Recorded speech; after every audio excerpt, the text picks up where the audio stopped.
Александр Степанович, вот мы обсудили расчеловечивание, обсудили надругательство и над образами нашей традиционной религии.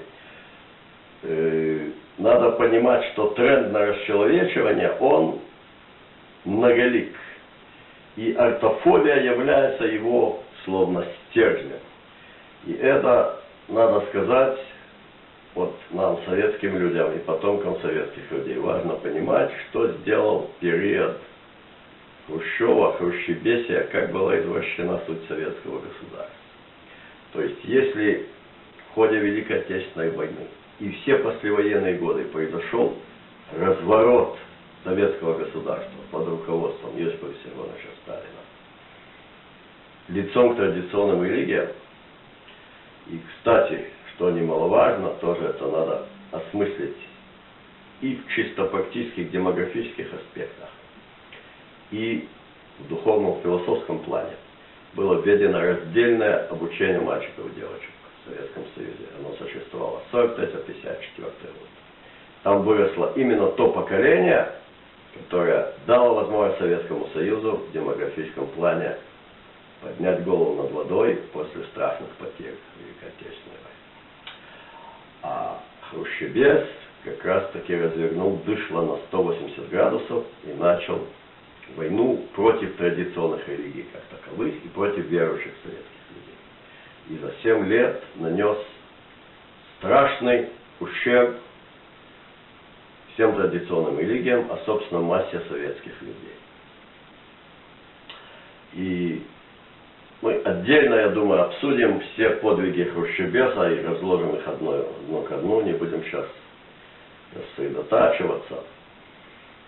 Но что важно понять, облик доброго дедушки Хрущева со странностями, его подняло на щит либерасня, которые были халуями Хрущева. А между тем, дикие преследования людей именно за веру, не людей, которые боролись против советской власти или что-то. Преследования и поношения традиционных конфессий, это производил Хрущев. Казалось бы, это не очень соответствует традиционному понятию либерализма, такому, как его понимали якобы лет 40-50 назад, да? Но дело в том, что либерасня, она ортофобская, по сути своей, по нутру. И именно вот эта ортофобия хрущевизма, она тоже гладила маслом по извращенному сердцу либерастов и его халуев из числа либерасни, из которых потом вышли диссиденты, антисоветчики и все вот это кумма. То есть общий вот этот знаменатель антидуховности, он воедино соединяет и ортофобию, и антисоветизм, и русофобию нынешнюю. Важно помнить, что в советском государстве, которое победило нацистскую Германию, были вне закона внутриутробное убийство и мужеложество. То есть в плане как бы базисных ценностей традиционных религий, общих для них, да, потому что каждый верующий человек традиционных авраамических конфессий, он принадлежит к своей вере, там есть свои каноны, как бы, а есть безусловный общий знаменатель их всех. И вот в плане этого общего знаменателя советское государство как раз было на высоте. И именно против этого общего знаменателя направлено все чаяния либерасни со времен хрущебесия и до наших дней уже откровенного расчеловечивания. А понятно, что вся эта линия на ортофобию, то есть на профанацию, на обесценивание, на атаку на традиционные ценности, на традиционные религии, она многолика. И вот, например, мы видим по каналу ОНТ очередной пиар вакцинации от гриппа. А у всех у нас свежо не то слово картины коронаистерии и навязывания противозаконной и внезаконной, но имевшей место по всевозможным ведомствам и линиям власти у нас в республике, в том числе вакцинации, определенным препаратам, а препараты, которые были в ходу в западном мире, были еще намного более вредоносны, хотя не менее бесполезны. и среди здравомыслящих людей всей палитры личного отношения к религии. От убежденных атеистов, неверующие и маловерующие, и верующие, и воцерковленные люди, или практикующие иудеи. Были здравомыслящие люди, которые интересовались научным контекстом той самой вакцинации или псевдовакцинации, собирали данные о побочных явлениях, слушали серьезнейших ученых на эту тему, от нашего соотечественника по большой родине Игоря Гундарова до, кроме одной женщины-микробиолога, перешедшей на работу в частном учреждении, белорусских ученых, которые она озвучилась, да, на нашей малой общей родине, так, и Нобелевский лауреат по вирусологии, и полковник РХБ Вооруженных сил России, тоже вирусолог с мировым именем, и интересовались, что они сказали на эту тему. И вот мы слышим по ОНТ, что, оказывается, есть позиция, которая вне науки и времени. Позиция возражений против вакцинации, той или иной. Той или иной. И вот на заднем плане возникает картина, которая мила и дорого каждому, кто родился в вырос в Минске.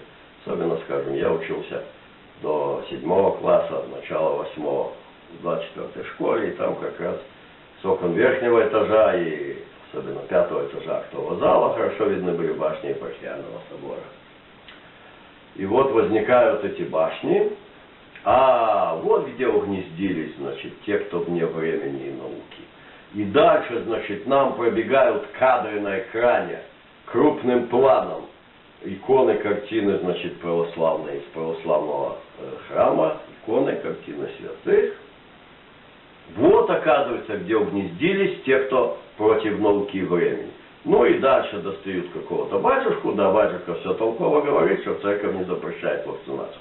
Ну, очень верно. Все, кто может сказать, например, что верующие иудеи не ходят задом наперед, или, например, что верующие мусульмане разуваются перед входом в мечеть, но вообще по жизни они все ходят обутые. В рабочей ли обуви, в выходной, во всякой другой. Ну, то есть, просто, да, нормальная картина. Но вот этот застрел, люди вне времени и науки, картины Епархиального собора нашего Минского, картины православных икон, тут двойная атака. И на здравомыслие, и на верующих людей. Потому что те, кто возражают против вакцинации, не потому что они реальные верующие иудеи, или потому что они воцерковленные православные. Вовсе нет. Потому что они в одном ряду со здравомыслящими всей палитры личного отношения к религии. От убежденных атеистов, через неверующих, через маловерующих, через верующих, через практикующих, ознакомились с соответствующими данными, и они зажгли у них красную лампочку. Как и у нашего президента, отношение которого к коронаистерии и принудительной вакцинации и эффективности ношения лицевых памперсов общеизвестно. Есть мнения такие, есть мнения такие, есть мнение, что это хуже, чем к этому не прибегать. То есть дефамация здравомыслия в качестве чего? В качестве ответвления религиозной веры. Вот это одно из проявлений ортофобии на нашей померкованной белорусской почве. Потому что действительно у всех здравомыслящих, верующих людей в мире, тем более в Великой России у православных верующих, представление Белоруссии как зеленый остров свободы, где есть свобода веры, свобода совести, свобода слова реальная, где мы не должны называть проституток женщинами секс-бизнеса, несчастных, страдающих людей, да, наркоманов, называть потребителями инъекционных препаратов, а мужеложцев называть мужчинами, практикующими секс с мужчинами, что является нонсенсом. Секс — это, значит, дихотомное отделение людей, да. Мужчина и женщина — это секс, да. Вот. И неприятно, когда на нашем зеленом острове свободы совести звучит вот такая дефамация традиционно-религиозной веры. Мы будем возвращаться к теме антидуховности и ортофобии не раз и не два, с Божьей помощью. И отдельно, я думаю, надо будет нам осветить. И это интереснейшее духовное явление. Надеюсь, что в Институте философии нашей Академии наук национальной займутся этим вопросом. Духовное осмысление послевоенного периода Советского Союза. Отбросив оковы хрущебесия и фальсификации фактов, оценить духовное состояние советского народа, возрождение православной церкви, восстановление иудейских общин, расцвет иудейской религиозной жизни в Москве в послевоенные годы и, собственно, разворот в годы хрущебесия от всего этого наряду с экономическим коллапсом и демонтажом той модели стройной и цельной советского государства, которая была сформирована Иосифом Виссарионовичем Сталиным. Полностью согласен. Божьей помощью продолжим. До новых встреч. До новых встреч, товарищи!